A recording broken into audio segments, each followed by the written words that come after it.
This will either change how you plan your week or confirm why you're stuck. Because let's be honest, most of us aren't short on goals. We're simply drowning in good intentions and we're buried under unfinished to-do lists. We want to exercise, eat well, spend time with our family, get sleep, grow our career, but somehow it's always Thursday night and we're left wondering where the time went. I'm letting you know that you're not broken and you're not lazy. You're just building your life around plans that only work when everything goes perfectly. I know this because this is the way I operated my life. And today, I'm going to show you a better way, one that works even when life doesn't. It's called systems thinking, and this is what changed everything for me. Now, the real problem isn't motivation, it's design. I remember when I set out to train for a 10K run, and I was working full-time, adjusting to life with a newborn, and trying to keep my side hustle alive. My plan was simple. I'd run 3 evenings a week after work. And for about 5 days, I believed that was realistic. But the moment life hit, long days, interrupted sleep, unexpected fires, I skipped 1 run, and then 2, and then all of them. By the end of the week, I was choosing the couch and my TV over my running shoes every single time. Now, at first, it felt like I was just being lazy, but the truth is, I wasn't the problem. My plan was. You see, most people build routines that only work when everything is going smoothly. No stress, no interruptions, plenty of energy. But let's be honest, how often does that actually happen? If your routine only works when you're fully rested, fully motivated, and in control of your schedule, that is not a system. I promise you it's set up for failure. That was the moment I realized I didn't need more motivation. I needed a system that worked on bad days too. What's a system really? I didn't just want to run for fun. I needed to lose weight because my back pain had gotten so bad, it was keeping me up at night. I was sleep deprived, frustrated, and I was starting to feel like I was losing my edge during the day. And that's when I told myself, I'll run 3 evenings after work. And of course, I barely lasted a week. Long days, family responsibilities, and when I finally had a minute to myself, the TV always won. It wasn't that I didn't care. I just didn't have the capacity to make a good decision at the end of a brutal day. And that's when I learned the difference between a goal and a system. A system is a series of processes that run automatically. No pep talk required. It's not, should I run today? It's, after I drop off my son, I park at the trailhead and do a 20-minute jog. There's no debating, no motivation needed, just movement. And systems, they reduce the number of decisions you need to make. They eliminate that exhausting question, do I feel like doing this? Because that's where most plans fall apart, and let's be honest, you probably know exactly what you need to do.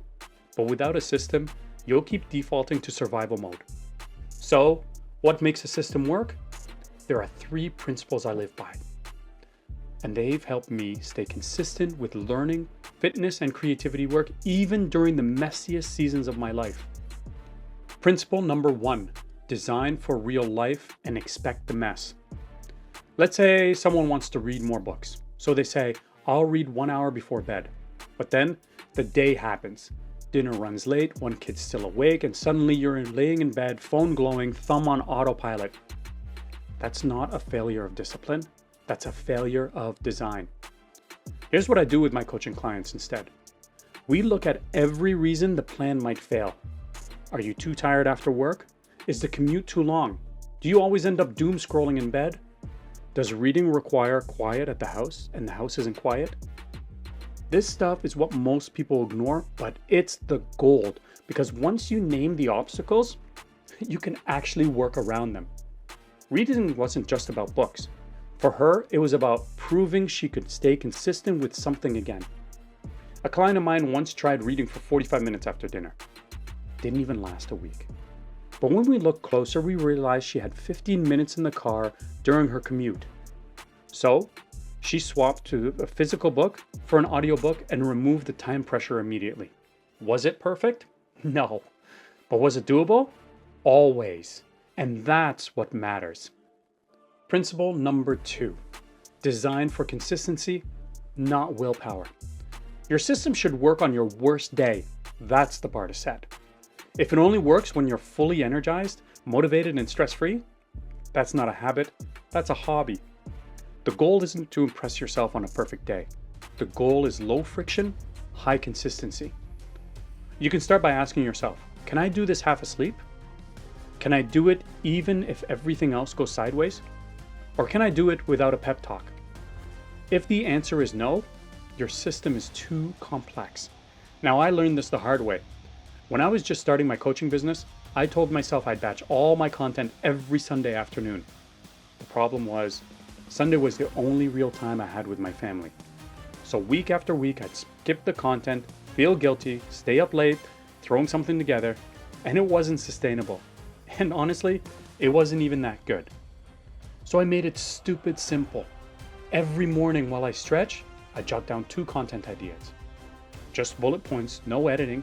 It takes less than 3 minutes, but it happens every single day. And over time, those scribbles became a full content library without ever feeling like it was a grind. Now that's repeatable, and that's a win. You'll want to hear this before you try to apply anything, because the mistake most people make at this stage is so subtle, but it's what breaks every system they try to build. Principle number 3, use the Band-Aid, but build the real fix. Band-Aid solutions aren't bad, they're just not the end game. Let's say you can't focus, so you buy noise-canceling headphones and double down on caffeine.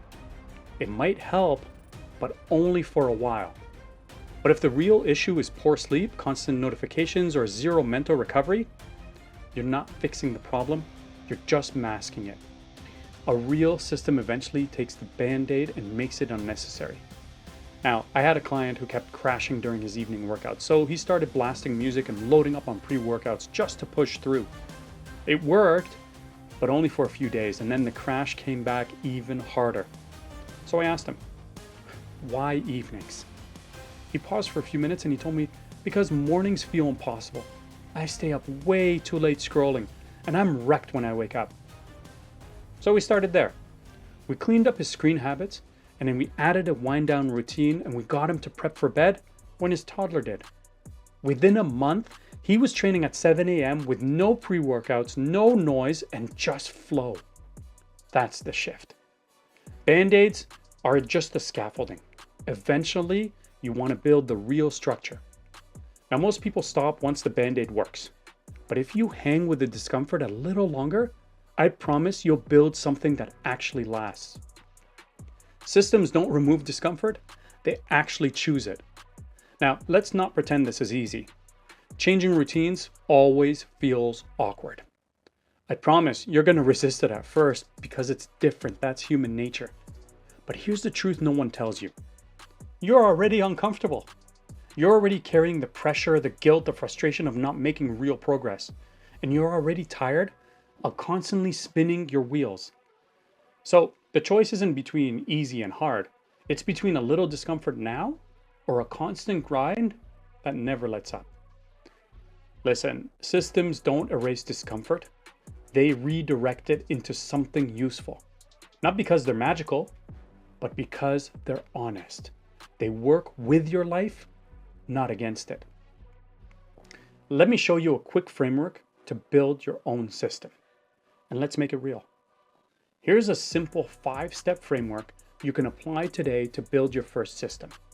Number 1, pick one goal, something that's clear and tangible. Let's say it's exercise 4 times a week. Number 2, identify what's stopping you before you start. Too tired, no time, no space, kids climbing all over you. Write it all down, every single one. Number 3, design the lowest effort version possible. 5 push-ups before my shower, that's a system.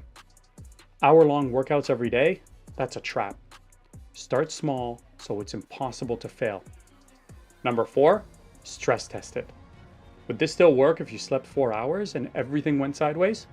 If not, make it easier again. Number 5, layer the system slowly. Once 5 push-ups are automatic, upgrade to 10, then maybe 15, then a 10-minute routine. The goal here is you're not chasing pressure, you're building momentum. And here's why this works. Systems build identity.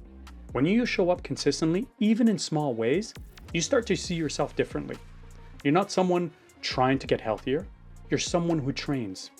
You're not trying to create content, you're a creator. The system creates proof, and the proof rewrites your identity. That's the real transformation. It's not visible from the outside, but it's the fuel that keeps you going when life gets hard. Now, you don't need more motivation, you need a map. And most people think they're lazy or undisciplined or just bad at following through, but that's completely false, because they're relying on willpower to do something that requires a system. But once you build a system that works on your worst day, and once you trade a heroic plan for small repeatable wins, once you stop patching problems and start solving them for real, that's when you stop spinning, that's when you stop shaming yourself, and that's where you start living with clarity, with energy, and with direction. And that, my friends, is when life starts to open up. Not because you hustled harder, but because you finally had a map.